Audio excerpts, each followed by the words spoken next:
അപ്പോൾ അതേന്ന് new year ആയിട്ട് നമ്മുടെ ഷോറൂമിൽ നിന്ന് ഡെലിവറി പോകാൻ പോകുന്ന ഒരു ഗ്രാൻഡ് ആയിട്ടാണ് നിങ്ങളിപ്പോൾ കണ്ടുകൊണ്ടിരിക്കുന്നത്. ഒരു ഓറഞ്ച് കളർ ടോണിൽ വരുന്ന ഈ ഒരു വാഹനം നമ്മുടെ കയ്യിൽ കിട്ടുന്ന സമയത്ത് ഫ്രണ്ട് ബമ്പറും ലെഫ്റ്റ് ഫെൻഡറും മാത്രമായിരുന്നു സ്ക്രാച്ചസ്, മേജർ സ്ക്രാച്ചസ് എന്നുള്ള രീതിയിൽ ഉണ്ടായിരുന്നത്. അപ്പോൾ ആ രണ്ട് പീസ് മാത്രം ഒന്ന് റീപെയിൻറ്റ് ചെയ്തെടുക്കുകയും എന്നിട്ട് വാഹനത്തിൻ്റെ ആ പെയിൻറ്റിനെ അതുപോലെ മാക്സിമം ആ ഒരു ഷോറൂം കണ്ടീഷനിലോട്ട് റീസ്റ്റോർ ചെയ്തെടുക്കുകയാണ് ഇപ്പോൾ നമ്മൾ ചെയ്തിരിക്കുന്നത്. അത്യാവശ്യം നല്ല രീതിയിൽ വാട്ടർ സ്പോട്ടും കാര്യങ്ങളൊക്കെ തന്നെ വണ്ടിയിലുണ്ടായിരുന്നു. അതിന് പുറമെ ഹെയർ ലൈൻ സ്ക്രാച്ചസും ആയിരുന്നു ഈ ഒരു വണ്ടിയുടെ പ്രശ്നം എന്നുള്ള രീതിയിൽ.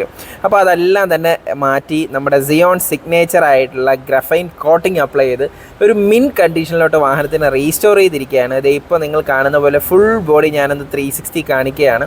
അപ്പോൾ ഈ ഒരു പ്രോസസ്സിൽ നമ്മൾ ചെയ്യുന്ന കാര്യം ഞാൻ ജസ്റ്റ് ഒന്ന് പറഞ്ഞുതരാം. ആദ്യം നമ്മൾ വാഹനത്തിനെ ഡീപ്പ് ക്ലീൻ ചെയ്യും. പെയിൻറ്റിംഗ് ഉള്ള വണ്ടിയാണെങ്കിൽ പെയിൻറ്റിംഗ് പോയിട്ട് വന്നതിന് ശേഷമായിരിക്കും നമ്മൾ ഈ പ്രോസസ്സ് സ്റ്റാർട്ട് ചെയ്യുന്നത്. ഫുൾ ബോഡി ഒന്ന് ഡീപ്പ് ക്ലീൻ ചെയ്തതിന് ശേഷം ഫസ്റ്റ് കട്ടിങ് നമ്മൾ ചെയ്യുന്നതാണ്. അത് ആക്ച്വലി റൂപ്പസിൻ്റെ കോമ്പൗണ്ട് യൂസ് ചെയ്താണ് നമ്മൾ ഫസ്റ്റ് കട്ടിങ് ചെയ്യുന്നത്.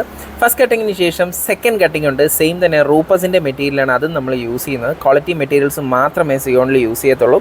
ഈ രണ്ട് കോമ്പൗണ്ട് കട്ടിങ്ങും കഴിയുമ്പോൾ വാഹനം അത്യാവശ്യം നല്ല രീതിയിൽ തന്നെ ഒരു മിൻ കണ്ടീഷനിലോട്ട് അതിൻ്റെ ബോഡിയൊക്കെ തന്നെ മാറി വരുന്നതായിരിക്കും.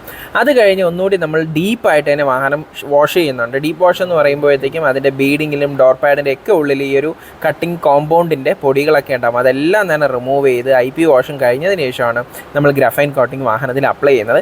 ഇപ്പോൾ നിങ്ങൾ ഈ കാണുന്ന രീതിയിൽ വാഹനത്തിൻ്റെ ഒരു മിൻ കണ്ടീഷനിലോട്ട് അല്ലെങ്കിൽ ഒരു ഗ്ലോസി ഫിനിഷ് ഒക്കെ കൊടുക്കണമെന്നുണ്ടെങ്കിൽ തീർച്ചയായിട്ടും നിങ്ങൾക്ക് സിയോണിനെ കോൺടാക്ട് ചെയ്യാവുന്നതാണ്. ഞങ്ങളുടെ സിഗ്നേച്ചർ വർക്ക് തീർച്ചയായിട്ടും നിങ്ങൾക്കും കിട്ടുന്നതായിരിക്കും. അപ്പോൾ വീഡിയോ ഇഷ്ടപ്പെട്ടെങ്കിൽ ലൈക്ക് ചെയ്യുക, ഇഷ്ടപ്പെട്ടില്ല എന്നുണ്ടെങ്കിൽ ഡിസ്ലൈക്ക് ചെയ്യുക. ചാനൽ സബ്സ്ക്രൈബ് ചെയ്തിട്ടില്ല എന്നുണ്ടെങ്കിൽ ജസ്റ്റ് ഒന്ന് സബ്സ്ക്രൈബ് ചെയ്യുക. അടുത്ത ഡീറ്റെയിലിംഗ് വർക്കിൻ്റെ വീഡിയോ ആയിട്ട് വരുന്നത് വരേക്കും ബൈ.